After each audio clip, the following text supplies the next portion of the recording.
Hello दोस्तों, आप सभी लोगों का रेनबो गुरु यूट्यूब चैनल पर हार्दिक स्वागत है।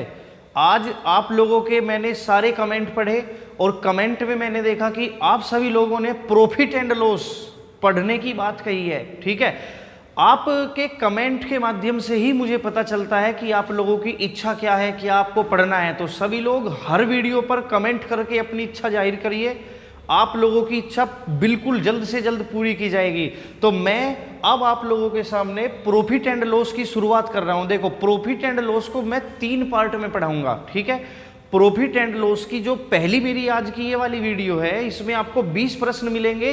ये 20 सवाल बहुत इंपॉर्टेंट है। अगली वीडियो में भी आपको 20 सवाल मिलेंगे। तो पढ़ने का तरीका ही यही होता है, सबसे पहले लो लेवल के क्वेश्चन, फिर उसके बाद उससे हाई, और फिर उसके बाद एंड वाले बिल्कुल हाई लेवल वाले सवाल। ठीक है, तो आप सभी लोगों के लिए पहली वीडियो मेरी दिल्ली पुलिस के लिए, यूपी पुलिस के लिए बहुत उपयोगी साबित होगी। तो चलिए मैं आपको प्रॉफिट एंड लॉस के बारे में सबसे पहले कुछ बता देता हूं। ठीक है, तो प्रॉफिट एंड लॉस का मतलब होता है लाभ और हानि। लाभ और हानि, प्रॉफिट एंड लॉस। देखिए, इसमें 3-4 चीजें होती है प्रॉफिट एंड लॉस में। एक तो होता है आपका क्रय मूल्य, एक तो होता है बच्चे आपका क्रय मूल्य, एक होता है आपका विक्रय मूल्य, विक्रय मूल्य, एक होता है आपका अंकित मूल्य, एक होता है आपका अंकित मूल्य। क्रय मूल्य, विक्रय मूल्य और अंकित मूल्य। तो देखिए दोस्तों, क्रय मूल्य का मतलब क्या होता है, इंग्लिश में इसको बोला जाता है कॉस्ट प्राइस। विक्रय मूल्य मतलब जितने में सामान बेचा गया है ना, क्रय मूल्य मतलब जितने रुपये में सामान खरीदा गया, विक्रय मूल्य मतलब जितने में सामान बेचा गया। ठीक है, इसको बोलते हैं विक्रय मूल्य को सेलिंग प्राइस यानी कि एसपी। अंकित मूल्य मतलब जितने रुपये किसी भी वस्तु पर प्रिंट होके आते हैं, जैसे इस मार्कर पे लिखा हुआ है एमआरपी 25 है ना, इसको बोलते हैं अंकित मूल्य यानी मार्क प्राइस। मार्क प्राइस, तो जब भी मैं सीपी लिखूं तो उसका मतलब क्रय मूल्य यानी जितने रुपये में मैं इस मार्कर को खरीद के लाया। भाई मानकर चलिए मैं इस मार्कर को 10 रुपये में खरीद के लाया, तो 10 रुपये इस वस्तु का क्या हो जाएगा, क्रय मूल्य। ठीक है, और मैंने ये मार्कर लाके किसी और को सेल कर दिया, किसी और को बेच दिया, यानी मैंने उसका क्या कर दिया, क्रय करके उसका क्या कर दिया, विक्रय कर दिया, यानी उसको बेच दिया। 20 रुपये में बेच दिया तो वो उसका हो जाएगा विक्रय मूल्य। और जो मार्कर पर छपा होता है ना 20 रुपये 30 रुपये, वो उसका होगा क्या, अंकित मूल्य हो जाएगा वो उस वस्तु का। ठीक है, अब देखिए जरा, अब वो अंकित मूल्य पर डिस्काउंट देने की बात करता है, ठीक है ना, क्रय मूल्य पर डिस्काउंट देने की बात करता है। तो ये सब इस वीडियो में मैं आपके क्लियर कर दूंगा कि कैसे कैसे लाभ हानि के फंक्शन होते हैं, कैसे कैसे प्रॉफिट एंड लॉस में ये सब चीजें एक दूसरे पर डिपेंड होती है। ठीक है, अब देखिए, तो क्रय मूल्य जितने में वस्तु खरीदी गई, विक्रय मूल्य जितने में वस्तु बेची गई, और अंकित मूल्य का मतलब वो होता है कि जो मूल्य वस्तु पर छपा हुआ है, इसको अंकित मूल्य या फिर छपा हुआ मूल्य भी कह दिया जाता है। तो सीपी, एसपी और एमपी आपकी समझ में आ गए होंगे। अब देखिए, मानकर चलिए मैं कोई वस्तु खरीद के लाया 100 रुपये में, मान करके चलिए मैं कोई वस्तु 100 रुपये में खरीद कर लाया। वीडियो के अंत तक बने रहिएगा, एक एक सवाल बहुत बढ़िया तरीके से मैं समझाऊंगा, सबकी समझ में आएगा। अपनी पेन कॉपी लेकर बैठ जाइए, साथ ही साथ उसको नोट करते रहिए, समझते रहिए। अगर मैं कोई वस्तु 100 रुपये में खरीद कर लाया, इसका मतलब उसका सीपी 100 रुपये है, और उसी वस्तु को मैंने ला करके 150 रुपये में सेल कर दिया, यानी उस वस्तु का सेलिंग प्राइस, सेल मतलब बेचना। ठीक है, 100 रुपये की वस्तु ला करके मैंने उसको 150 रुपये में बेच दिया। तो सीधा सीधा पूछेगा कि प्रॉफिट परसेंट बताइए क्या होगा। तो ध्यान से सुनना, इसमें मैं आपको कुछ बताने जा रहा हूं, मैं अभी सवाल नहीं पढ़ा रहा, मैं आपको कुछ समझाने के लिए ये सवाल बनाया हूं। तो देखिए, यहाँ 100 की चीज को 150 में बेचा, कितने रुपये का प्रॉफिट यहाँ पर आपको दिख रहा है, यहाँ आपको 50 रुपये का लाभ दिखा। अब ये जो 50 रुपये का लाभ आपको यहाँ पर दिखा, ये कितने रुपये खर्च करने के बाद आपको लाभ की वैल्यू मिली है 50 रुपये। तो आप बोलोगे सर हमने तो 100 रुपये खर्चा किया था, तब जाके मुझे 50 रुपये का प्रॉफिट मिला। यानी ये जो 50 रुपये का प्रॉफिट आपको मिला है, ये किस पर मिला, ये मिला आपको 100 रुपये खर्च करने के बाद। यानी 50 100 का कितने परसेंट है, इसमें आपको ये ज्ञात करना था भाई। ठीक है ना, यानी 100 से 100 खत्म हो जाएगा तो ये आ जाएगा आपका 50%। ठीक है, यानी आपको जो प्रॉफिट परसेंट है, लाभ का जो प्रतिशत है वो 50% है। एक बार लॉस परसेंट भी आप जरूर देखिए, फिर मैं इसका निष्कर्ष आपको बताऊंगा। बड़ी इंपॉर्टेंट चीज है। देखो, अगर मान करके चलिए कोई वस्तु 80 रुपये की आती थी, कोई वस्तु 80 रुपये की आती थी और वो मैं 60 रुपये में बेच देता हूं। कोई वस्तु 80 रुपये की ला करके मैंने 60 रुपये में बेच दी, तो इसमें क्या हुआ? इसमें आप देखोगे मुझे 20 रुपये का नुकसान हो जाता है। 80 में कोई चीज ला के 60 में बेच दी तो 20 रुपये का नुकसान इसमें मुझे हो जाता है। तो देखिए, अब ये जो मुझे 20 रुपये का इसमें नुकसान हुआ, यहां मैं लिख भी देता हूं हानि प्रतिशत। हानि प्रतिशत यानी कि जो लॉस परसेंट आपका होगा, हानि प्रतिशत जो आपकी होगी वो 20 रुपये की हानि होगी। अब ये जो 20 रुपये की हानि, नुकसान आपको हुआ है, घाटा आपको हुआ है, ये कितने पर हुआ है? ये कितने रुपये पर हुआ है? 80 रुपये पर। यानी जितने पैसे आपकी जेब से खर्च हो रहे होंगे वो नीचे लिखा जाता है। देखो, 20 रुपये का नुकसान हुआ है 80 रुपये पे, तो 20 80 का कुल कितने परसेंट है? 20 से कम 20, 20 चौके 80 और 25 चौके 100, यानी कि यहाँ आपका जो लॉस परसेंट है वो बाबू 25% होगा। इन दोनों सवालों में हमने एक चीज देखी, नीचे हमेशा क्या लिखा गया? नीचे हमेशा क्या लिखा गया? सीपी लिखा गया, कॉस्ट प्राइस लिखा गया। तो यहीं से एक निष्कर्ष निकल के आता है, वो सब बच्चे अपनी कॉपी में नोट कर लेंगे। वो निष्कर्ष क्या है? लिख लीजिए, लाभ तथा हानि। लाभ तथा हानि किस चीज पर देखी जाती है? लाभ तथा हानि क्रय मूल्य पर देखी जाती है। क्रय मूल्य पर देखी जाती है। क्रय मूल्य पर देखी जाती है। तो ये निष्कर्ष आपको पता चल गया होगा, क्योंकि आप लोग किताबों में जब फॉर्मूले पढ़ते होंगे तो आपको मिलता होगा कि प्रॉफिट परसेंट बराबर प्रॉफिट अपॉन सीपी इंटू 100, है ना? ये आपको मिलता होगा लॉस परसेंट बराबर लॉस अपॉन सीपी इंटू 100%, है ना? तो इन दोनों फॉर्मूलों का ये क्या मतलब है कि जो प्रॉफिट और लॉस की आप गणना करते हो, प्रॉफिट और लॉस की जो आप परसेंटेज निकालते हो वो किस पर निकाली जाती है? वो हमेशा कॉस्ट प्राइस पर निकाली जाती है। तो ये बहुत इंपॉर्टेंट बात है कि प्रॉफिट और लॉस सदैव काहे पर देखा, किस चीज पर देखा जाता है? क्रय मूल्य पर देखा जाता है। ठीक है, चलिए दोस्तों, अभी आप देखो, ये जो प्रॉफिट एंड लॉस है इसमें बहुत सारे सवालों में परसेंटेज काम आती है। प्रॉफिट एंड लॉस में ज्यादातर सभी सवाल परसेंटेजों पे आधारित है। अब आप ध्यान से सुनिए, 1/1 का परसेंट बनता है कितना? 100%। 1/1 को कहते हैं कितना? 100%। 1/2 को क्या कहा जाता है? 50%। 1/3 को कहते हैं 33 सही 1/3%। ये मैं 100 की मल्टीप्लाई करने के बाद डायरेक्ट परसेंटेज लिख रहा हूं। जैसे कि 1/2 को अगर परसेंटेज में बदलना हो तो 100 से गुना करेंगे, तो 2 से 100 कटेगा तो 50 आ जाएगा। ठीक है, इस प्रकार ये कुछ इंपॉर्टेंट परसेंटेज है जिनका बहुत बहुत यूज आपके प्रॉफिट एंड लॉस में होता है। 1/3 33 सही 1/3%। 1/4 होता है आपका 25%। सभी बच्चे एक एक परसेंटेज अपनी कॉपी में नोट करते चलेंगे। और 1/5 को क्या कहते हैं? 20%। इसी प्रकार 1/6 होता है 16 सही 2/3%। 1/7 होता है 14 सही 2/7%। 1/8 होता है 12.5%। 1/9 होता है 11 सही 1/9%। और बाबू 1/10 होता है कितने परसेंट? 1/10 होता है 10%। ठीक है, बिल्कुल एक एक परसेंटेज सभी बच्चों के याद होनी चाहिए। 1/10 तक क्या कहते हैं? 10%। चलिए आगे परसेंटेज में आपको बताता हूं। देखो, एक एक परसेंटेज सब बच्चे अपनी कॉपी में नोट जरूर करेंगे, क्योंकि अर्थमेटिक यानी अंक गणित का वास्तव में आधार परसेंटेज है। आप लाभ हानि पढ़ोगे तो परसेंटेज आएगी, है ना? आप चक्रवर्ती ब्याज, साधारण ब्याज पढ़ोगे तो परसेंटेज आएगी। और बल्कि परसेंटेज नाम का तो एक पूरा ही चैप्टर आपकी पुस्तक में है और परीक्षाओं के लिए बहुत उपयोगी परसेंटेज है। इसके बाद आता है 1/11 को क्या कहा जाता है? 9 सही 1/11%। 1/12 को क्या कहते हैं? 8 सही 1/3%। 1/14 को क्या कहते हैं? 7 सही 1/7%। 1/15 को क्या कहते हैं? 6 सही 2/3%।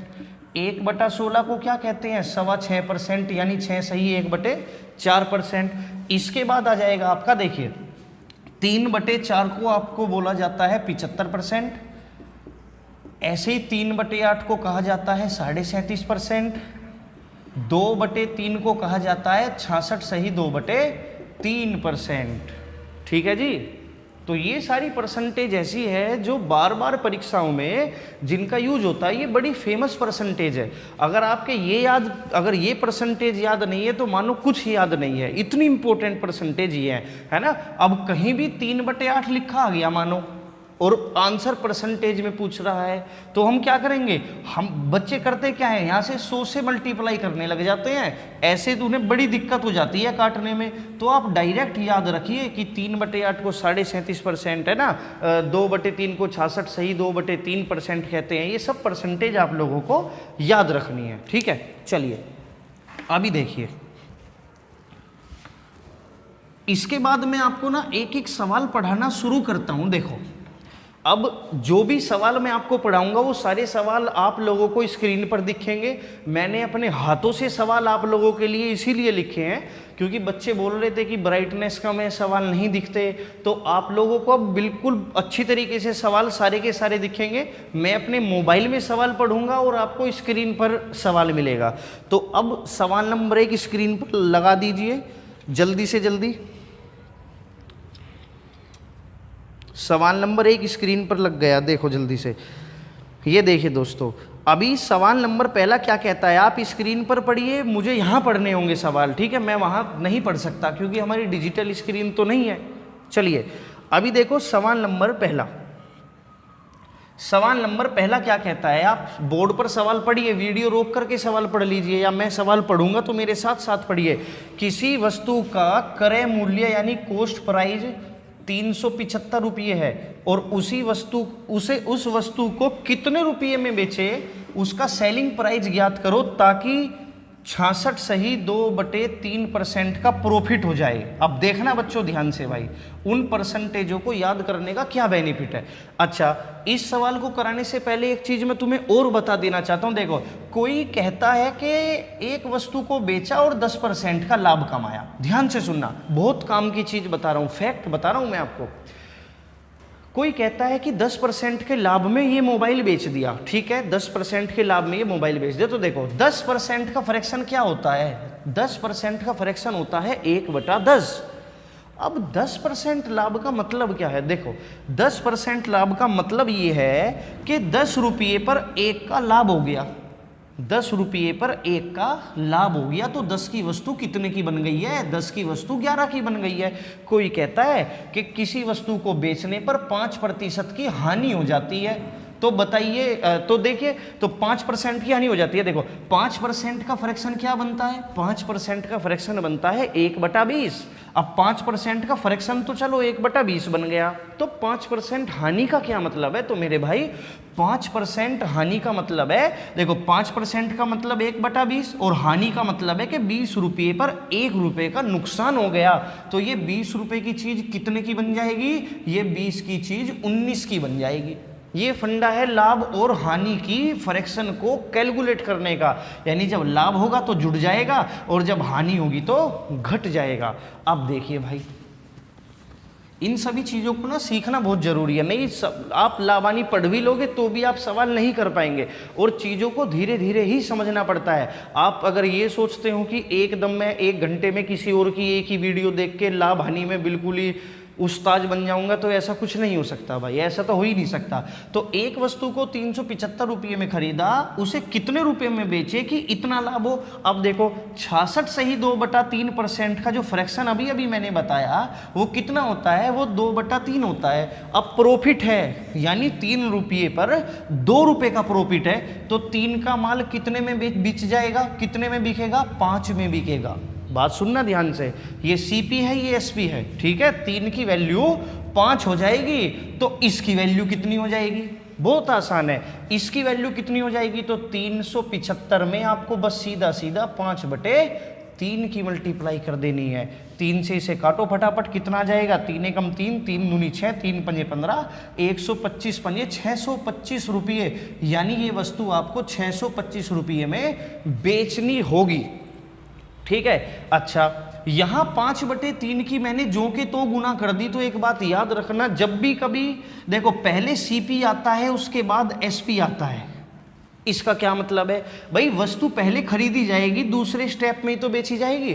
तो जब सीपी से एसपी निकालोगे तो पहले स्टेप के बाद अब दूसरे स्टेप पे जा रहे हो, तो आपको सीधी गुना करनी है, आपको सीधी गुना करनी है। लेकिन जब आपको ये कह दे इतने रुपये में वस्तु बेची गई, खरीदी कितने में गई, तो दूसरा स्टेप दे दिया पहले, और पूछ रहा है स्टेप पहला, यानी एक स्टेप पीछे जा रहा है। तो जब भी कभी लाभ हानि के सवाल में देखो, सबसे पहले होता है सीपी, उसके बाद ही एसपी होता है ना। वो सीपी दे करके अगर एसपी पूछेगा तो स्टेप सीधा सीधा है, पहले खरीदी फिर बेची, तो सीधी गुना लगा देना।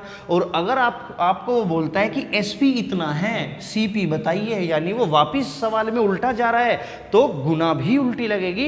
इसी के ऊपर देखो अगला सवाल देखते हैं, सवाल नंबर 2। अब देखिए आपका जो सवाल नंबर 2 है वो क्या कहता है। आपका सवाल नंबर 2 कहता है, आपकी स्क्रीन पर सवाल नंबर 2 आ जाएगा, ध्यान से आप स्क्रीन पर सवाल पढ़िएगा। किसी वस्तु का विक्रय मूल्य 420 रुपये है। किसी वस्तु का विक्रय मूल्य कितने रुपए है, 420 रुपये है। कह रहा उस वस्तु का क्रय मूल्य ज्ञात करो, उस वस्तु का क्रय मूल्य ज्ञात करो। यदि लाभ का प्रतिशत 16 सही 2/3% हो। चलिए भाई, है ना, एसपी दे करके सीपी पूछ लिया, यानी सवाल में उल्टा जा रहा है। वो विक्रय मूल्य इतने में बेची, खरीद के कितने में लाया था, सवाल की भाषा से ही पता चल जाएगा, है ना। आप सवाल पढ़ लीजिए।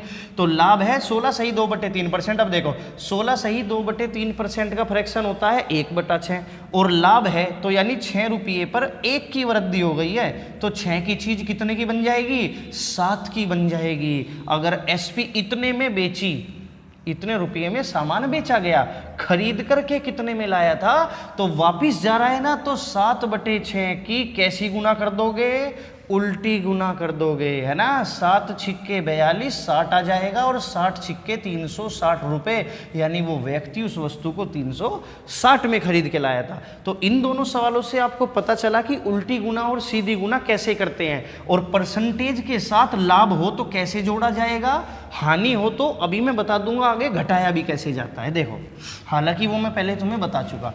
आइए सवाल नंबर 3, स्क्रीन पर सवाल नंबर 3 आ गया, देखिए आप ध्यान से। सवाल नंबर 3 कहता है, एक आदमी ने 10 रुपये में कितने, 15 सेब खरीदे।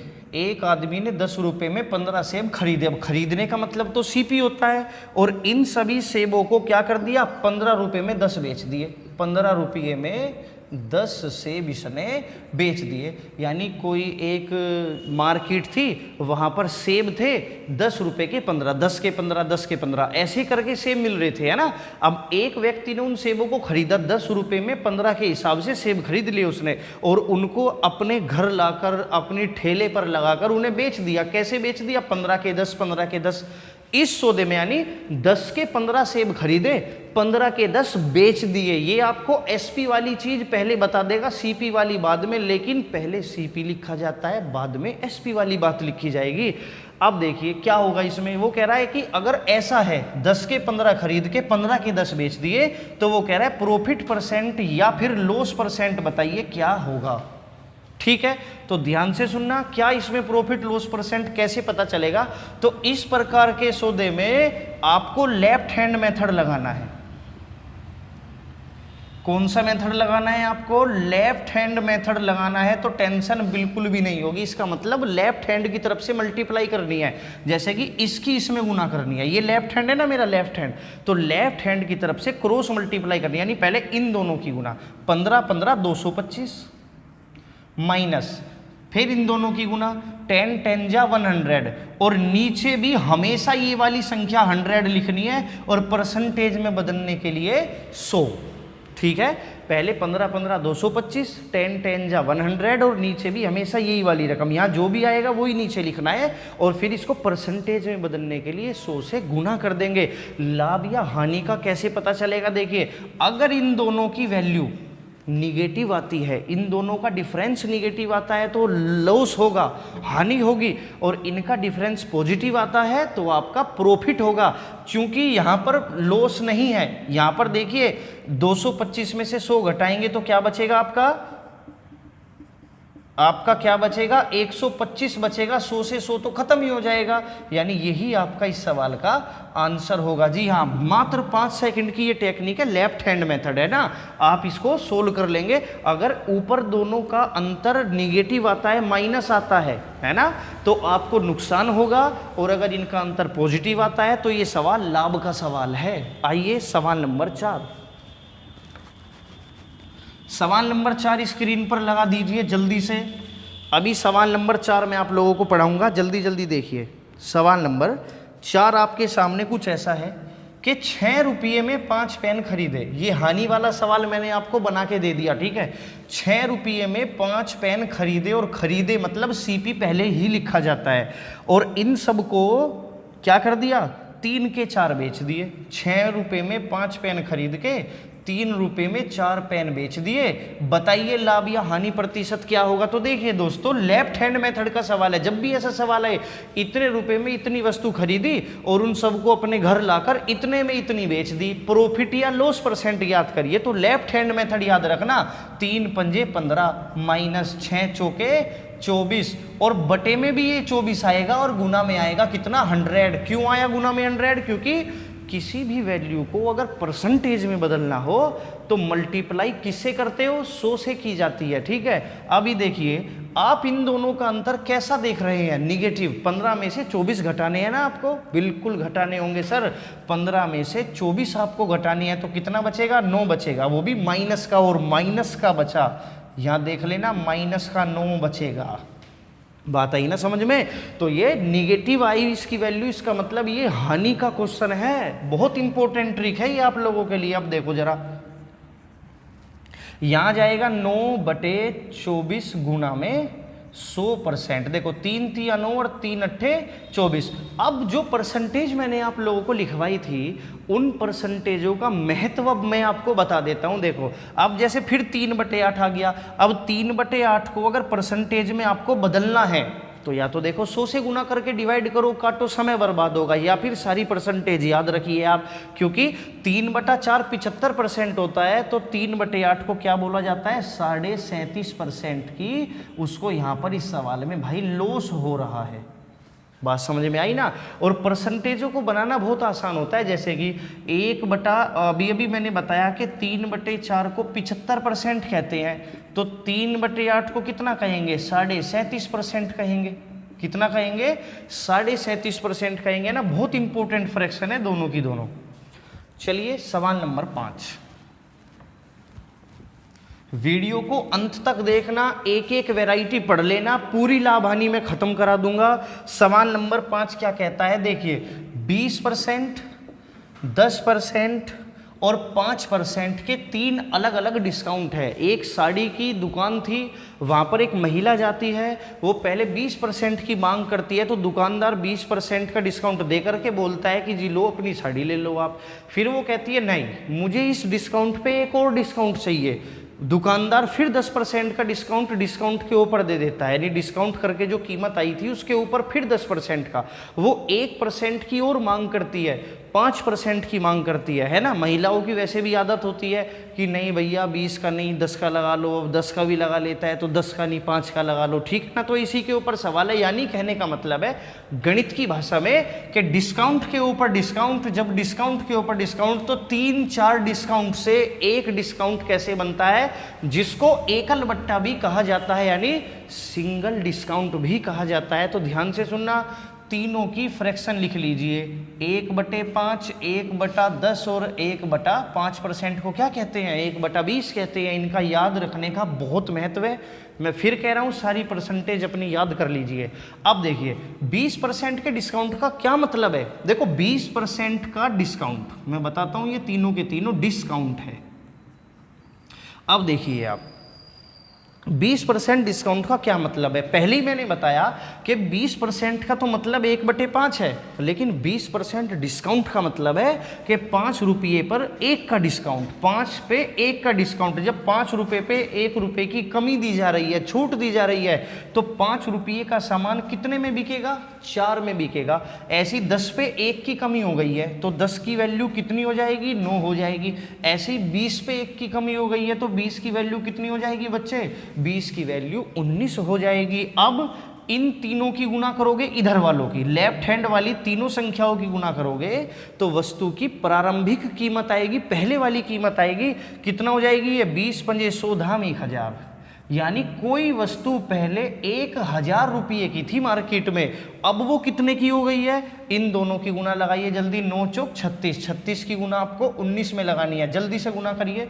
9 छीके 54, 9 तिया 27 और 32 आ जाएगा, और 36 एकम 36 आ जाएगा। इसे जल्दी करिए।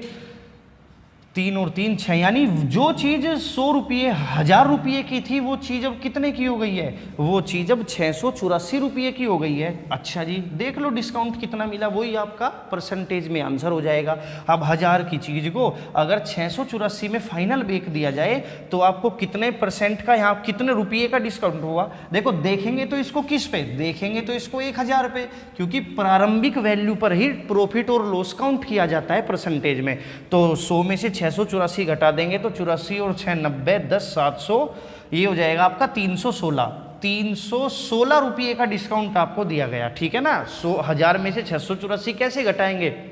684 को 1000 तक लेके चले जाइए। देखो 84 में 6 जोड़ोगे 690, 10 जोड़ोगे तो 700 कंप्लीट हो जाएगा, उसके बाद 300 बचेंगे। अब 300 और 16, 10 और 6 जो थे 300 और 16, 316, यानी 316 का डिस्काउंट मिला 1000 पे। बस ये बताना है 316 1000 का कुल कितने परसेंट होगा। तो 2 जीरो से 2 जीरो और जीरो हटा के पॉइंट लग जाएगा। ये रहा आपका आंसर 31.6%।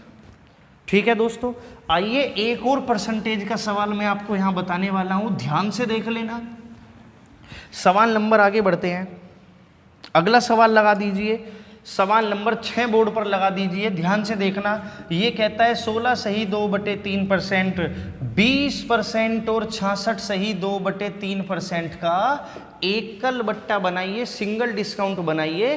तो इस प्रकार की जो खतरनाक सी परसेंटेज होती है, इस वाले मेथड से उनको भी सोल्व करना बहुत आसान है। देखिए 16 सही 2/3% को 1/6, 20% को 1/5 और 66 सही 2/3% को 2/3 कहा जाता है। क्योंकि तीनों डिस्काउंट है तो 6 पे 1 की कमी हो गई है, 6 की चीज कितने की रह गई है? 5 की रह गई है। 5 पे 1 की कमी हो गई है तो 5 की चीज कितने की हो गई है? 4 की हो गई है। ऐसे ही 3 पे 2 की कमी तो 3 की चीज कितने की हो गई है? 1 की हो गई है। इन तीनों की गुना करोगे वस्तु की पहली कीमत, इन तीनों की गुना करोगे वस्तु की वो कीमत जो तीनों डिस्काउंट के बाद हमें मिली। तो देखिए 6 पंजे 30 या 90, यानी जो चीज मार्केट में कभी 90 रुपये की आती थी आज वो चीज कितने की हो गई है? 5 चौक 20 एकम 20, वो चीज आज केवल 20 रुपये की हो गई है। यानी आपको सीधे सीधे कितने रुपए का डिस्काउंट मिला? आपको सीधे सीधे मेरे बच्चे 70 रुपये का डिस्काउंट मिला। कितने रुपये पर? 90 पे, है ना। 90 की चीज 20 हो गई है तो 90 पे ही तो डिस्काउंट मिला ना, वो 70 रुपये या 20 रुपये पे डिस्काउंट मिला नहीं, वस्तु की प्रारंभिक कीमत पर डिस्काउंट दिया जाता है। जैसे सीपी पर या अंकित मूल्य पर, है ना। वो धीरे धीरे आप बेसिक से मैं लेके चल रहा हूं, आप एंड तक बस वीडियो देखिए, आपको सब कुछ समझ में आ जाएगा। प्रॉफिट लॉस कभी नहीं भूलोगे तुम। अभी देखो यहां 70 रुपये का डिस्काउंट मिला है, कितने रुपये पर? 90 पर। तो 70 90 का कुल कितने परसेंट होगा? बस आपको ये कैलकुलेट करना था, है ना। जीरो से आपकी जीरो, ये 700/9। इसके आंसर में आपको बता देता हूं, 77 सही 7/9। एक बार चलो कैलकुलेट ही कर लेते हैं। 700 को 9 से ही तो भाग देना है,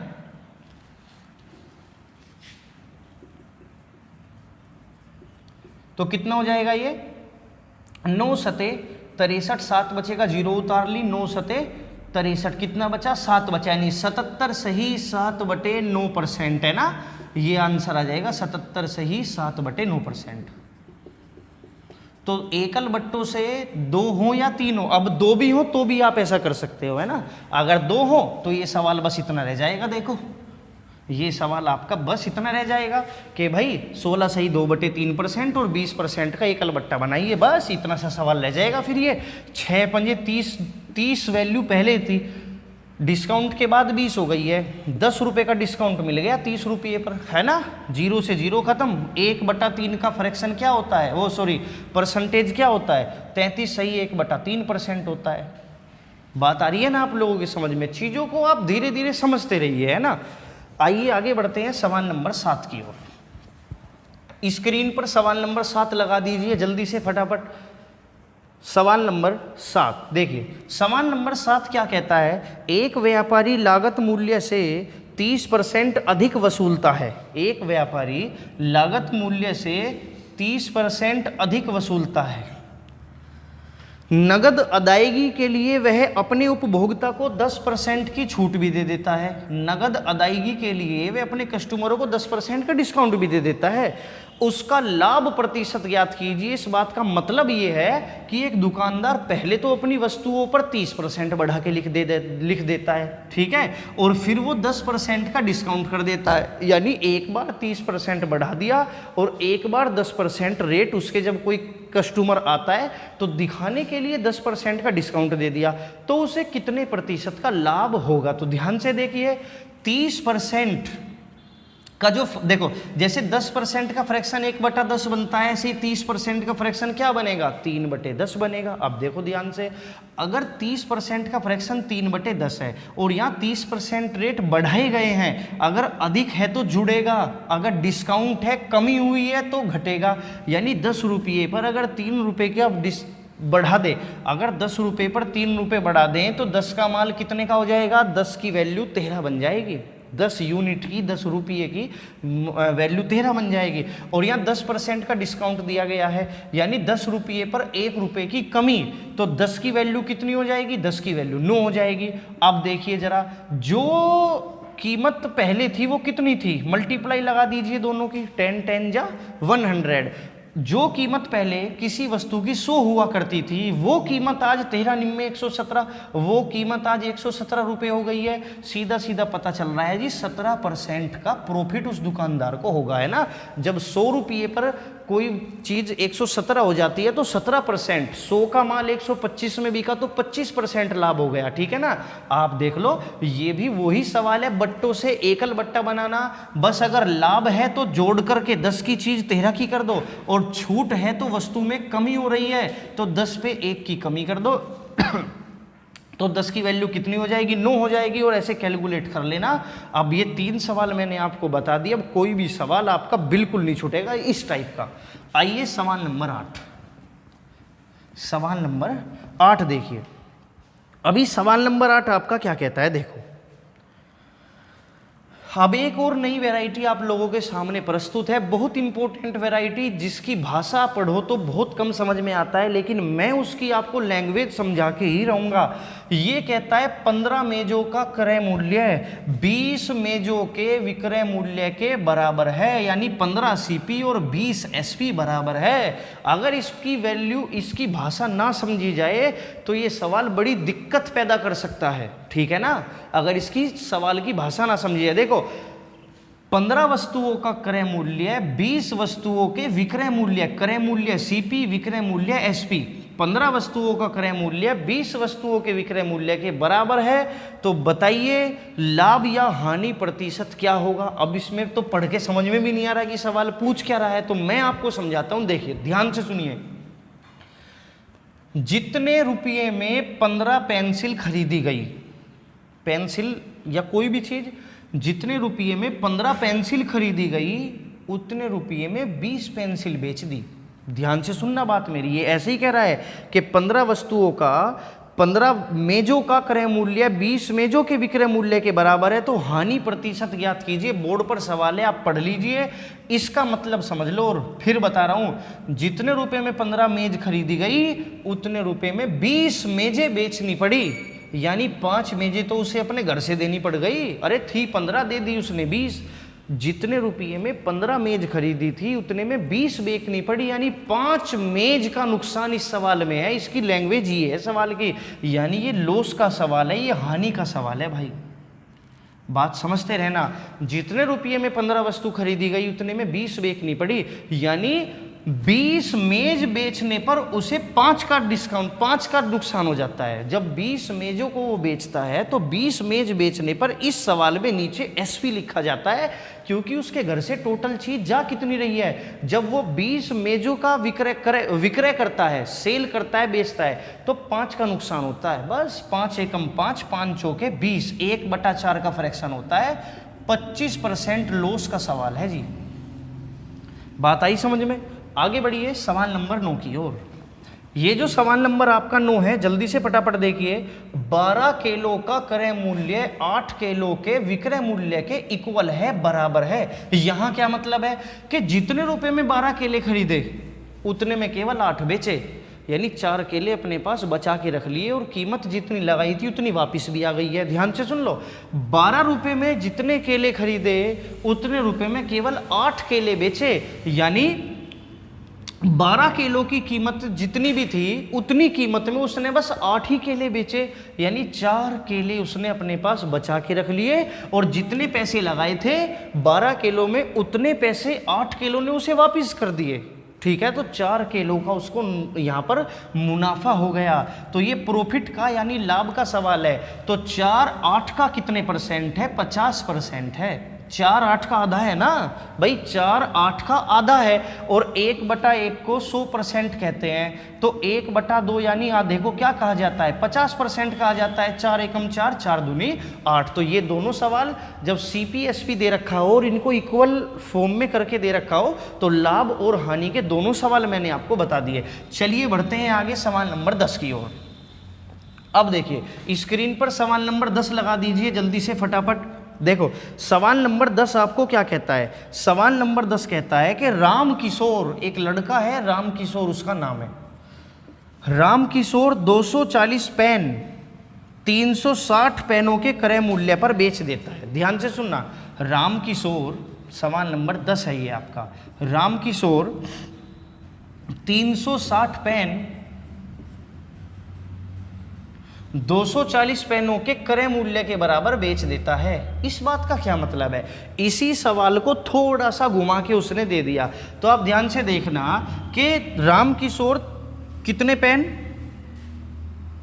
240 पेन 360 पेनों के क्रय मूल्य के बराबर बेचता है।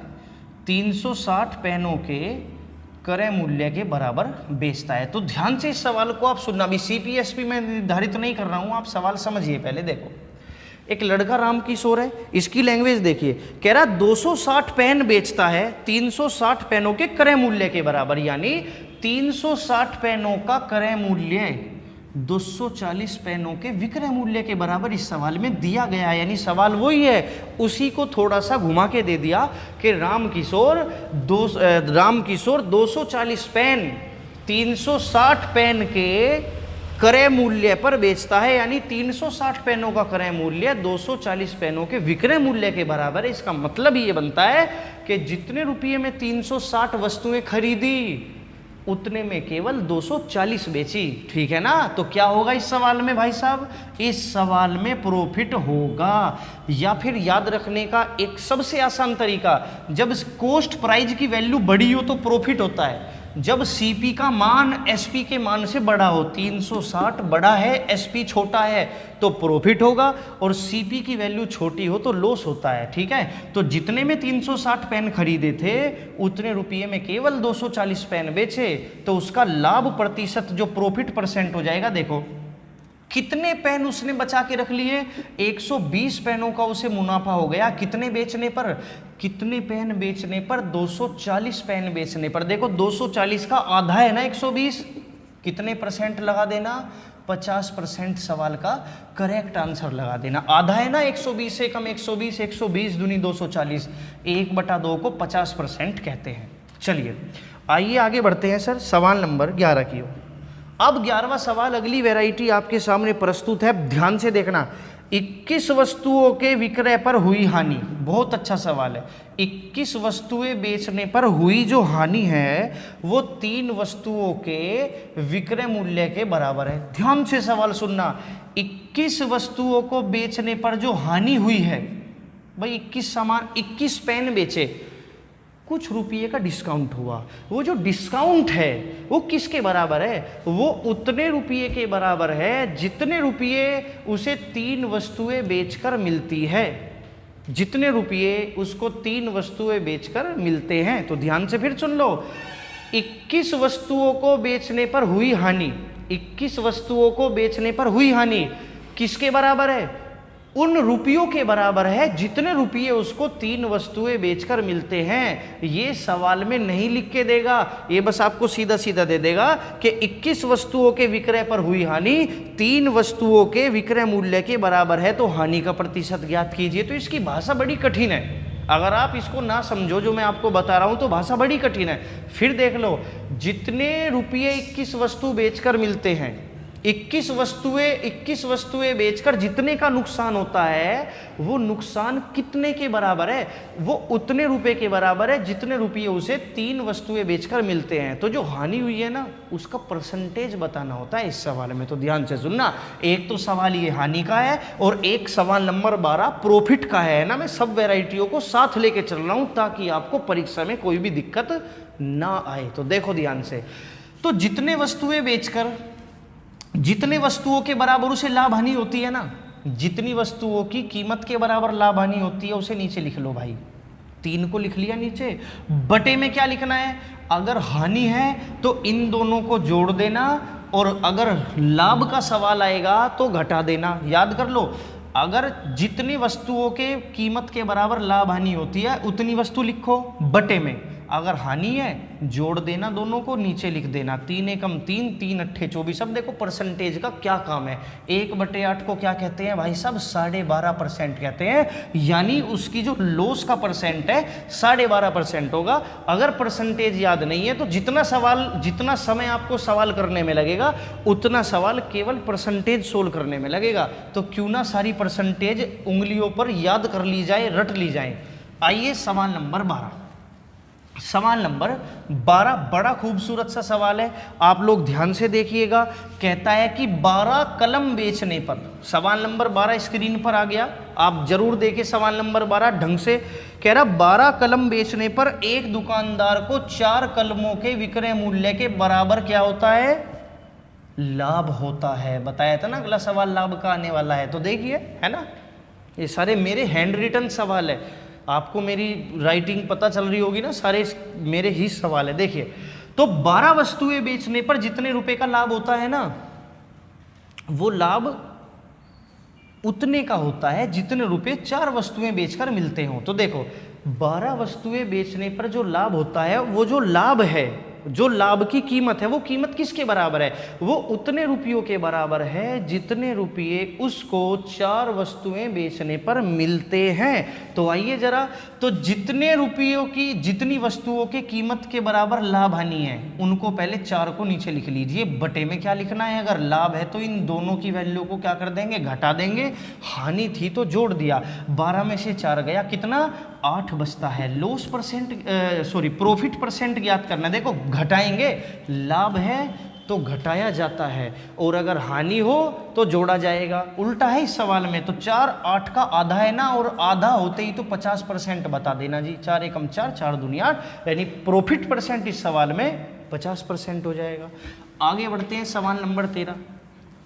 आगे बढ़ते हैं सवाल नंबर 13 की ओर। तो जो आपका सवाल नंबर 13 है, देखो, चीनी के दाम 25% बढ़ जाते हैं। चीनी के दाम 25% बढ़ जाते हैं तो एक व्यक्ति चीनी पर, सवाल नंबर 13 बोर्ड पर आ गया होगा, आप जल्दी से पढ़िए।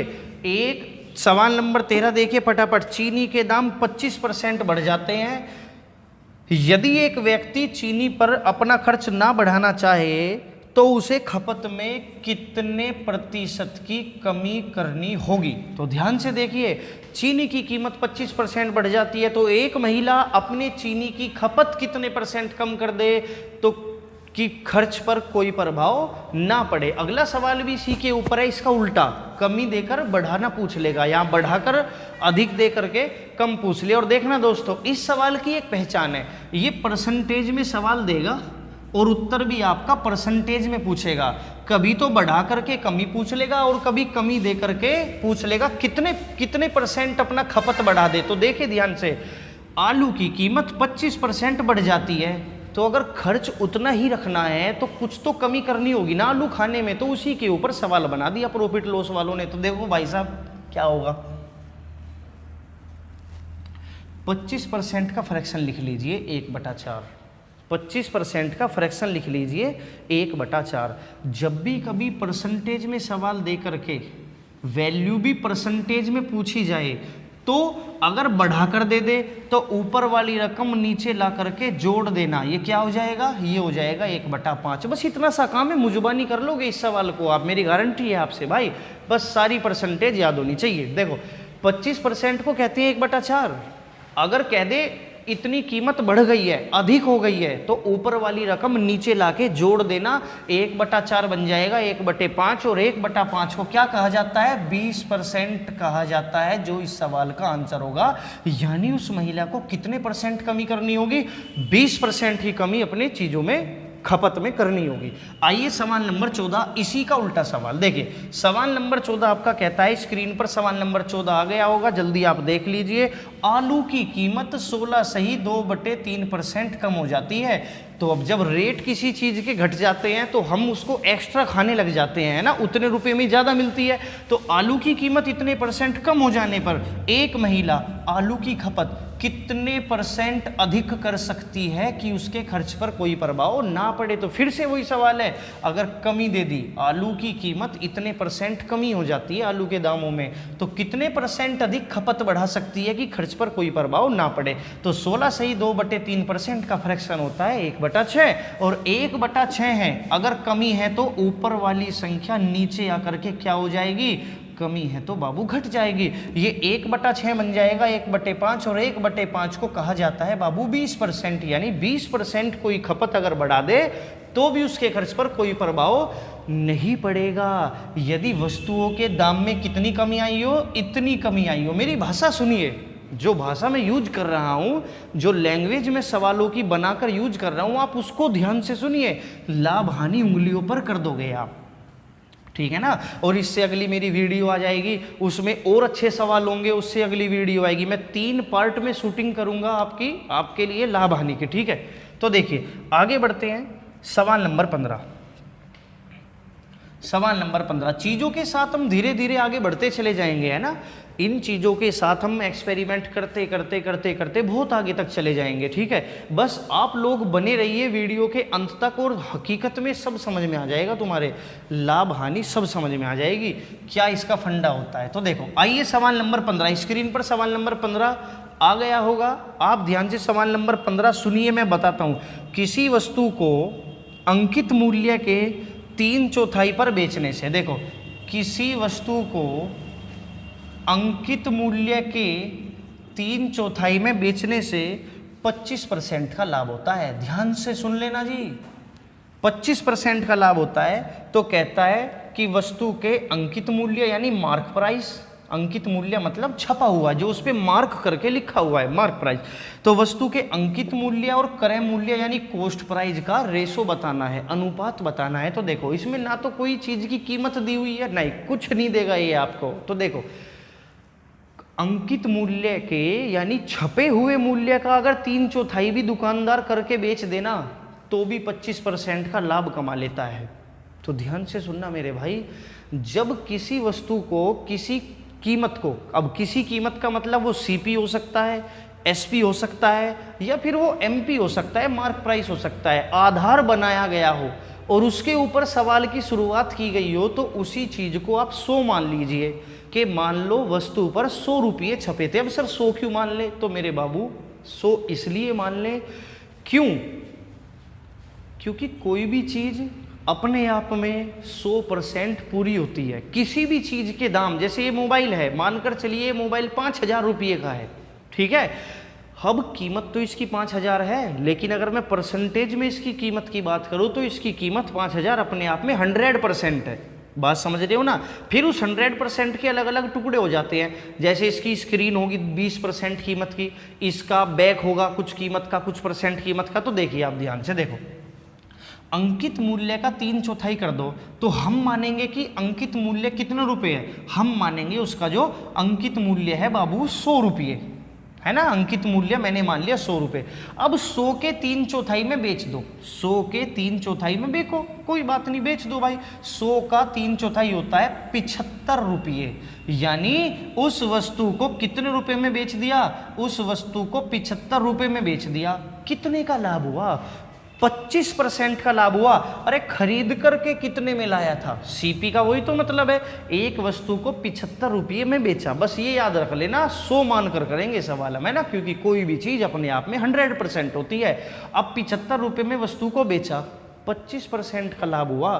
खरीद कर कितने में लाया था, जी हाँ दोस्तों, एसपी जब दे रखा हो और आपसे सीपी पूछ लिया जाए तो कैसी गुना बताई थी, उल्टी गुना होगी इस सवाल में। क्यों, क्योंकि एसपी बाद की बात होती है, पहले सीपी होता है। पहले वस्तु खरीदी जाती है और फिर बेची जाती है। जब वो कहते इतने की बेची, खरीद कर कितने में लाया था, तो सवाल में उल्टा जा रहा है ना, तो हमेशा उल्टी गुना होगी।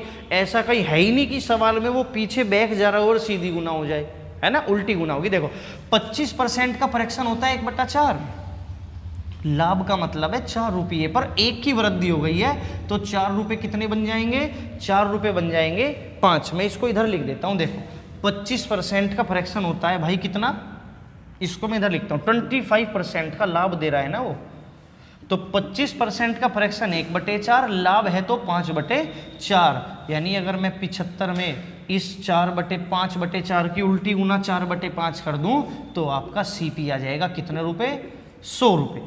सॉरी कितना, 15 पंजे 75 और 15 चौके 60 रुपये आपका सीपी आ जाएगा। 20 पंजे 100, 20 तिया 60, इस सवाल का आंसर बन जाएगा 5:3।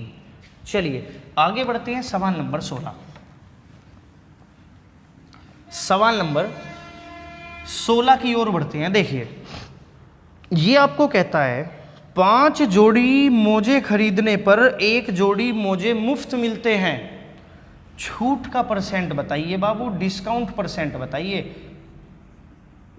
आपने मॉल में देखा होगा buy 2 get 1 free, buy 4 get 1, ठीक है, ऐसा लिखा होता है। देखो मैं इसको लिखता हूं, ये कह रहा है कि बाय 5 एंड गेट 1 फ्री। आपने ऐसा जरूर लिखा देखा होगा मॉलों के, मॉल में जब दुकान होती है शीशों पर लिखा होता है किसी शोरूम पे, है ना, कि 5 खरीदने पर 1 मुफ्त पाइए, बाय 3 गेट 1 फ्री, है ना, ऐसा लिखा होता है। तो इसमें कुछ डिस्काउंट आपको दिया जाता है, तो उस डिस्काउंट का परसेंटेज पूछता है। तो देखिए कैसे इस सवाल को करेंगे। देखो आप 5 खरीद रहे हो और 1 मुफ्त पाते हो, यानी टोटल आपको कितनी वस्तुएं दी जा रही है, टोटल आपको 6 वस्तुएं दी जा रही है, जिसमें से फ्री कितनी है, 1 फ्री है ना। आप इस सवाल के आंसर देखिए, 20%, 11 से ही 1/9%, 25% और 16 से ही 2/3%। देखो 5 खरीदने पर 1 फ्री मिली, टोटल तो आपको कितनी मिली, 5 और 1 6 मोजे मिले, 6 जोड़ी मोजे मिले, जिसमें से 1 जोड़ी फ्री के हैं। तो 1 6 का कुल कितने परसेंट है, 16 से ही 2/3% है जी, है ना। जिस बच्चे के परसेंटेज याद है इस सवाल को मात्र 1 सेकंड में 1/6, 5 और 1 6, 1/6 को 16 से ही 2/3% कहते हैं। चलिए बहुत अच्छी बात है, आप सभी लोग मैं आशा करता हूं जरूर याद करेंगे सारी परसेंटेज। आइए सवाल नंबर 17। सवाल नंबर 17 स्क्रीन पर आ गया है, आप जल्दी से देखिए। सवाल नंबर 17 क्या कहता है, कुछ फल 10 रुपये में 15 के हिसाब से खरीदे। कुछ फल 10 रुपये के 15 थे और कुछ खरीदे, ये नहीं कि 10 रुपये में 15 ही खरीदे, नहीं, 10 रुपये में 15 का तो हिसाब था कि 10 के 15 केले, 10 के 15 केले, 10 के 15 केले ऐसे, और कुछ केले खरीदे। चलिए जितने फल यहां खरीदे, ये कह रहा है कि दूसरे प्रकार के फल दुगुनी संख्या में 15 रुपये के 10 खरीदे। 15 रुपये के कितने खरीदे, 15 रुपये के 10 खरीदे। दूसरे फल डबल मात्रा में, यानी अगर मैं अनुपात का बात करूं तो 1:2। ये पहले प्रकार के फल हैं, ये दूसरे प्रकार के फल हैं, ऐसे, ये इसका मतलब है, खरीदे। और इन सभी को 20 रुपये में 18 की दर से बेच दिया। बड़े ध्यान से देखना, इन सभी को 20 रुपये में 18 फल के हिसाब से बेचा, सेल कर दिया, इस हिसाब से बेच दिया। तो क्या होता है, तो 40 रुपये का नुकसान होता है। ऐसा करते हैं तो हानि होती है 40 रुपये की, 40 रुपये का नुकसान हो जाता है। तो बताना है सवाल में पहले वाले फलों की संख्या कितनी है, या टोटल फल कितने हैं, या दूसरे प्रकार के फल कितने हैं। तो ध्यान से सुनना, 10 रुपये में 15 के हिसाब से कुछ फल खरीदे, उससे दुगने फल खरीदे 15 रुपये में 10 के हिसाब से, और सबको मिक्स करके 20 रुपये में 18 फल बेच दिए, तो 40 रुपये का नुकसान हुआ। बताइए पहले प्रकार के फल कितने थे, दूसरे प्रकार के फल कितने थे। बहुत ही इंटरेस्टिंग सवाल है। सवाल नंबर 17 ध्यान से देखना, बड़े देखो, 15 और 10 फल हैं, इनका एलसीएम ले लो, 30 आ जाएगा। इनका 15 और 10 का एलसीएम में लिख देता हूं, 15 और 10 का एलसीएम कितना आ जाएगा, 30 आ जाएगा। तो हम मान करके चलेंगे कि 30 फल तो उसने ये वाले खरीदे, और 30 का दुगना 60 फल उसने ये वाले खरीदे।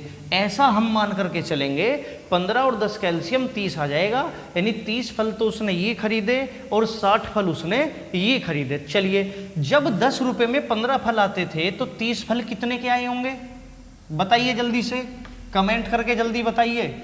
अगर 15 फल 10 रुपये के थे तो 30 फल कितने के होंगे। तो एक बात बताइए, जब फलों की मात्रा डबल हो गई है तो रेट भी तो दुगने हो जाएंगे भाई साहब, 20 रुपये के।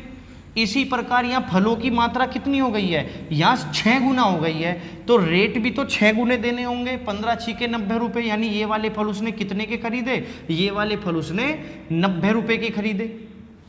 ठीक है, अब इन सबको मिक्स कर दो जल्दी से, 90 और 20 110 रुपये। कितने फल हो गए, 60 और 30 90 फल। यानी अगर मैं सबको मिक्स कर दूं तो 110 रुपये में उसने 90 फल खरीदे, और बेचे कितने में, 20 के 18। कितने में बेचे, 20 रुपये में 18 फल बेच दिए। अब देखो आप यहाँ 0 से 0 काटिए, आप कटेगी ना। जब 110 के 90 फल थे तो 11 रुपये के 9 हो जाएंगे, है ना। अच्छा, जब 11 के 9 हैं तो यहीं से 11 दूनी 22 रुपये में 9 दूनी 18 फल खरीदेगा। अब मैं लिखूंगा सीपी और एसपी, बहुत इंपॉर्टेंट काम का सवाल है। यानी 22 रुपये में 18 फल खरीदे और 20 रुपये में 18 फल बेच दिए। यानी जब वो लड़का 18 फलों का व्यापार करता है, यदि वो केवल 18 फलों का व्यापार करता है तो नुकसान कितने रुपए का है, 2 रुपये का। ध्यान से सुन लेना, 18 फलों का व्यापार जब करता है तो उसको 2 रुपये का नुकसान होता है। ये बात बताओ आई क्या समझ में आपको। जब वो 18 फल खरीद के 18 ही फल बेच देता है तो उसको कितने रुपए का कमी हो जाती है, उसको 2 रुपये का नुकसान हो जाता है। अच्छा, जब नुकसान 2 रुपये का तो फल खरीदेगा ये 18, और जब नुकसान 40 रुपये का, जब नुकसान 40 रुपये का तो फल कितने खरीदे गए बाबू, 360 फल खरीदे गए। यानी टोटल फल जो उसने खरीदे थे वो 360 थे। जब नुकसान 2 रुपये का तो फल खरीदेगा ये 18, और जब नुकसान 40 रुपये का, नुकसान 20 गुना हो गया, है ना। तो इसका मतलब संख्या भी 20 गुना हो जाएगी। 18 दूनी 36, 20 से गुना करोगे तो 360। अब देखो टोटल फल 360 थे, इसको 1-2 के अनुपात में बांट दीजिए। 360 को जब 1-2 के अनुपात में बांटोगे तो 2 और 1 3, 3 से काटो 120 आएगा। यानी 120 एकम 120 फल पहले वाले, और 120 दूनी 240 फल थे दूसरे वाले। ठीक है दोस्तों, चलिए आगे आइए, सवाल नंबर 17। 18वां सवाल अब हम करेंगे। देखो सवाल नंबर 18 आपको क्या कहता है। एक आदमी एक गाय को 15% की हानि पर बेचता है। ध्यान से सुनना, धीरे धीरे हम चीजों का लेवल बढ़ाते चले जाएंगे। एक आदमी एक गाय को 15% की हानि पर बेचता है। यदि वह उस गाय को 150 रुपये अधिक में बेचता तो उसको 10% का लाभ हो जाता। यानी हानि लाभ में तब्दील हो जाती अगर वो वस्तु को इतने रुपए ज्यादा में बेचे तो। ऐसे। अगर वो वस्तु को 150 रुपये ज़्यादा में बेच दे तो उसको 15% हानि की बजाय 10% का लाभ होने लगेगा। बताइए गाय का क्रय मूल्य कितना है ना। आप 18वां सवाल स्क्रीन पर पढ़ सकते हैं, वीडियो रोककर सवाल पढ़ो, मेरे साथ पढ़ो, लेकिन पढ़ो जरूर। देखो, एक वस्तु को, एक गाय को 15% हानि पर बेचा जाता था। यदि वो उसे 150 रुपये ज़्यादा में बेचता तो उसे 15% हानि की जगह 10% का लाभ होता। बताओ वस्तु कितने की? तो ध्यान से सुनना, 150 रुपये कीमत बढ़ाने से 15% की हानि तो दूर हो ही हुई, ऊपर से 10% का लाभ और हुआ। इसका मतलब ये बनता है, फाइनली मैं बता देता हूं कि 150 रुपये ने पहले तो 15% की हानि पूरी करी, हानि खत्म करी, और फिर 10% का लाभ भी दिलवाया। यानी 15% हानि पहले 15% लाभ में बदली, और फिर ऊपर से 10% लाभ और हुआ। यानी 150 रुपये बढ़ाने से उस गाय की कीमत अगर 150 रुपये बढ़ जाती तो 15 और 10 टोटल मिला के 25% का लाभ हो रहा है इस सवाल में भाई। ये नहीं कि 10% का लाभ हो रहा है। अरे 150 रुपये बढ़ाने से पहले 15% की हानि पूरी हो जाती है, खत्म हो जाती है, फिर उसके बाद 10% का लाभ होता है। यानी 150 रुपये ने पहले 15% की हानि खत्म करी, यानी 15% हानि का भरपाई करी, यानी 15% हानि को 15% लाभ में बदला। तो 15% लाभ तो ये और 10% लाभ ये, टोटल 25% का लाभ होता है। कितने रुपए बढ़ाने से? 150 रुपये बढ़ाने से। यानी इस सवाल में 25% की वैल्यू 150 है। 1% की वैल्यू ज्ञात करने के लिए क्या करोगे? 150 को 25% से भाग दे दोगे, और किसी भी चीज की पूरी कीमत 100% होती है। तो कितना आ जाएगा इसका आंसर? 600 रुपये। 25 चौके 100, 150 चौके 600 रुपये गाय की कीमत आ जाएगी। तो बड़ा इंपॉर्टेंट सवाल था 18वां। आइए सवाल नंबर 19वां। एक व्यक्ति 2 मशीनें खरीदता है और उनमें से प्रत्येक को 369 में बेच देता है। सवाल नंबर 19वां सवाल, ठीक है, ध्यान से सुनना। एक व्यक्ति 2 मशीनें बेचता है और प्रत्येक को इतने में बेचता है। कह रहा पहली मशीन पर तो उसे 10% का लाभ हो जाता है और दूसरी मशीन पर उसको 10% की हानि हो जाती है। बताइए पूरे सौदे पर उसे कितने प्रतिशत का लाभ या हानि होगी? देखिए ध्यान से बच्चों, अपनी स्क्रीन पर सवाल आपके आ गया होगा, आप ध्यान से सवाल पढ़िए। एक आदमी ने 2 वस्तुओं में से प्रत्येक को इतने में बेचा। पहली पर 10% का लाभ हुआ और दूसरी में 10% की हानि हुई।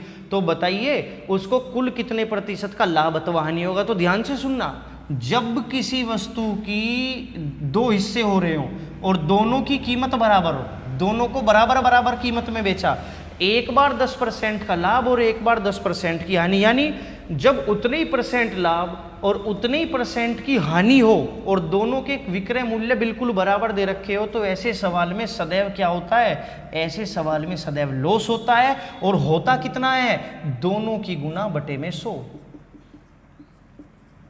1% की हानि सवाल में इसको हो रही है। यानी जब दोनों परसेंटेज बराबर होनी चाहिए, 25-25%, 20-20%, 10-10%, यानी जितने % का लाभ उतने ही % की हानि जब किसी वस्तु को बेचते समय हो, तो दोनों परसेंटेजों की गुना और बटे में 100 कर देना, 1% हानि आपकी हो जाएगी। आइए सवाल नंबर 20।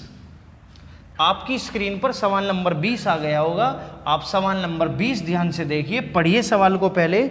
यदि चावल के मूल्य 20% कम हो जाएं, आखिरी सवाल है इस वाले वीडियो का, आप ध्यान से देखिएगा। यदि चावल का मूल्य 20% कम हो जाए तो कोई व्यक्ति 100 रुपये में 2 किलो चावल पहले से ज़्यादा खरीद सकता है। अभी चीज़ों को धीरे धीरे आप समझिए, अगली वीडियो में आपको मैं और बहुत सारी बातें समझाऊंगा, है ना। अभी तो अभी शुरुआत है लाभ आने की, है ना। अभी तो 10-20% भी पूरी नहीं होगी इस वीडियो में। देखो, चावल की कीमत 20% कम हो जाती है तो क्या होता है? तो एक लड़का 100 रुपये में 2 किलो चावल पहले से ज़्यादा खरीदता है। 100 रुपये में 2 किलो नहीं खरीदता, 100 रुपये में पहले से 2 किलो अधिक खरीदता है। बताइए चावल के पहले और वर्तमान प्रति किलो भाव में कितना अंतर आया है ना। चावल के पहले और वर्तमान भाव में कितने प्रति किलो कितने का अंतर आया है? तो देखो भाई क्या होता है, इस सवाल का मतलब ये है कि चावल की कीमत अगर 20% कम हो जाती है तो पहले से 100 रुपये में 2 किलो चावल ज़्यादा आ जाते हैं। बताइए चावल पहले कितने रुपए किलो थे और आज चावल कितने रुपए किलो है ना। दोनों बार चावल की हमें कीमत बतानी है कि पहले चावल कितने रुपए किलो थे और आज चावल कितने रुपए किलो हैं। तो देखिए ध्यान से इस सवाल को मैं अपनी भाषा में ट्रांसलेट करता हूँ, सुनो। एक महिला अपने लड़के को 100 रुपये बाजार में लेकर भेजती है। महिला को नहीं पता था कि चावल की कीमत में 20% की कमी हो जाती है ना। लेकिन दुकानदार को तो ये बात पता थी कि चावल की कीमत में 20% की कमी हो गई है। तो दुकानदार का क्या फर्ज था कि 100 रुपये में जितने किलो चावल पहले आते थे उतने किलो चावल उस महिला को, उस लड़के को दे दे और बाकी के उसके पैसे वापस कर दे। तो दुकानदार ने क्या किया, दुकानदार ने पैसे वापस ना देकर उसको 2 किलो चावल और ज़्यादा तोल दिए। तो कितने रुपयों के बदले इस सवाल में 2 किलो चावल तोले गए हैं, वो ही इस सवाल का आंसर बना देगा आपका। वही इंपॉर्टेंट बात है। फिर सुन लो, एक महिला ने 100 रुपये अपने बेटे को देकर भेजे कि जा चावल लिया। उसको नहीं पता था कि चावल में 20% की कमी आ गई है चावल की कीमतों में। तो दुकानदार का ये फर्ज था कि 100 रुपये में जितने चावल आते थे उतने चावल दे दे और जितने रुपये बचते, क्योंकि चावल की कीमत में कमी हो गई है तो 100 रुपये में जितने चावल आते थे वे तो आएंगे ही आएंगे और कुछ पैसे भी बचेंगे। तो दुकानदार को वो पैसे वापस देने थे, लेकिन उसने ऐसा नहीं किया। उसने उनके बदले 2 किलो चावल और तोल दिए। वे रुपये कितने थे जिसके बदले 2 किलो चावल इस सवाल में तोले गए हैं? जी हाँ, वो ही सोल्व करना सबसे इंपॉर्टेंट है। तो ध्यान से देखिए, 20% का फ्रैक्शन 1/5 होता है, यानी 100 का 20% कम हो गया। 100 रुपये पर 20% की कमी आ गई है। 100 का 20% कितना होता है? 100 का 20% होता है बाबू 20, यानी 20 रुपये के बदले वो 2 किलो चावल तोलता है। यानी अगर मैं बात करता हूँ आज की, तो आज 20 रुपये में कितने किलो चावल तोले गए? आज 20 रुपये में 2 किलो चावल तोले गए, यानी आज का भाव है चावल का 10 रुपये kg। आज का चावल का भाव है बच्चे 10 रुपये किलो। अच्छा, अब 20% देखो, 100 का 20% निकालेंगे क्योंकि 100 का 20% कमी आई है। 100 का 20% होता है 20 रुपये, यानी 20 रुपये के बदले 2 किलो चावल तोले गए हैं वहां पर, है ना। दुकानदार को 20 रुपये वापस देने थे, लेकिन उसने 20 रुपये वापस ना देकर 2 किलो चावल दे दिए। बातों को समझो आप। अब देखो, आज की कीमत है 10 रुपये किलो। अब ये जो आज की कीमत आई है 10 रुपये किलो, ये कब आई है? ये 20% की कमी के बाद आई है। तो 20% को कहते हैं 1/5 और कमी है, यानी 5 पे 1 की कमी हो गई है। तो 5 की चीज कितने की हो जाएगी? 4 की हो जाएगी। कमी होने के बाद कीमत आज बनी है 10 रुपये किलो। तो कमी होने से पहले कीमत क्या थी? सवाल में फिर से पीछे जा रहा है, ध्यान से सुन लो बात। कमी होने के बाद कीमत इतनी बनी, तो कमी होने से पहले कीमत क्या थी? सवाल में एक स्टेप पीछे जा रहा है। तो इस 4/5 की उल्टी गुना हो जाएगी 5/4। ये कितना हो जाएगा? ये हो जाएगा आपका 12.5 रुपये प्रति किलो। यानी आज कीमत थी 10 रुपये किलो और पहले कीमत थी 12.5 रुपये किलो। तो आज और पहले वाली कीमतों में कितने रुपए प्रति किलो का अंतर आ गया? 2.5 रुपये प्रति किलो का अंतर आ गया। तो ये थे आपके आज के सेशन के 20 सवाल। आप सभी ने ये सवाल एंड तक देखे होंगे। मैं ऐसी आप लोगों से कामना करता हूं, है ना, मेरी मेहनत को आप लोग सफल बनाइए। बात समझ रहे हो ना? सभी सवालों को अपनी नोटबुक में, अपनी कॉपी में लिखिए और जो भी दिक्कत जिस भी सवाल में आए कमेंट बॉक्स में टाइप करके मुझे बताइए। और जो भी टॉपिक आपको पढ़ना होगा, जैसे मैंने कमेंट पढ़े, मुझे लगा बच्चों को लाभ हानि की हकीकत में ज़रूरत है, बना दी वीडियो। आप बता दो किसकी वीडियो बनानी है, उसी की वीडियो आपको मिल जाएगी 1 हफ्ते के भीतर भीतर, है ना। तो आप सभी लोगों को मैं धन्यवाद देता हूँ। आप सभी लोगों ने एंड तक वीडियो देखी। ध्यान से अगला पार्ट भी देखना, है ना। अभी 20 सवाल हो गए, अगले पार्ट में फिर 20 सवाल और अगले पार्ट में फिर 20 सवाल, ठीक है। पूरी लाभ हानि, कहीं कोई सवाल नहीं बचेगा, आप सब करके आओगे। तो अब मैं अलविदा कहता हूँ, बाय बाय, टेक केयर। मिलते हैं अगली वीडियो के साथ।